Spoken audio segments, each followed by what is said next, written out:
Unethical but legal ways to make மணி.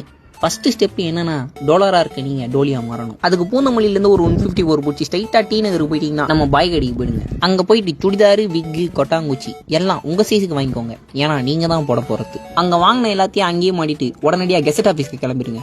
அங்க போய் உங்க பேரு ஸ்ரீகாந்த் இருந்துச்சுன்னா ஸ்ரீமதின்னு மாத்திருங்க. அவ்வளோதான் ஜெண்டர் சேஞ்சு. இப்போ நீங்கள் அங்கேருந்து ஒரு பஸ் பூச்சி பணக்கார லேடிஸ்லாம் போகிற ஸ்விம்மிங் ஃபுல்லாக பார்த்து போயிடுங்க. அங்கே போயிட்டு நீங்கள் இப்படி ஃபுல் கவராக நின்றுட்டு இருந்தா அங்கே இருக்கிற லேடிஸ் எல்லாருக்குமே உங்கள் மேலே கண்டிப்பாக ஒரு டவுட் வரும். அவங்க உங்ககிட்ட பேச்சு கூட ஸ்டார்ட் பண்ணுவாங்க. அவங்க எப்படியா இருந்தாலும் வந்து உங்ககிட்ட நீ பார்க்க பொண்ணு மாரி இல்லையேன்னு கத்துவாங்க, கதறுவாங்க. ஆனால் நீங்கள் கூட இல்லை நான் பொண்ணு தான் ஹேண்டில் பண்ணணும். அவங்க கோவம் தாங்க முடியாமல் கத்துற வரைக்கும் நீங்கள் பொறுமையாக வெயிட் பண்ணணும். கத்தி உங்களை அவங்க இப்போ மன உளைச்சலுக்கு ஆளாக்கிட்டாங்க. இப்போ நீங்கள் என்ன பண்ணணும்னா உங்கள் லாயருக்கு ஃபோன் போட்டு அந்த பொம்பளை மேலே கேஸ் ஃபைல் பண்ணணும்.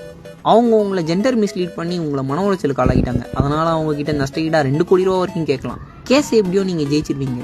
ஜெயிச்சு முடிச்சோடனே அந்த நஷ்டஈடாக வந்த காசு எல்லாத்தையும் வாரின்னு அங்கேருந்து அப்பேஸ் ஆகிடுங்க. இப்போ நீங்கள் பழையபடி உங்கள் வாழ்க்கைக்கு திரும்பிடலாம். இல்லைனா இதையே நீங்கள் கண்டினியூ பண்ணலாம். இந்த மாதிரி விஷயத்த யார் பண்ணுவான்னு உங்களுக்கே தெரியும்.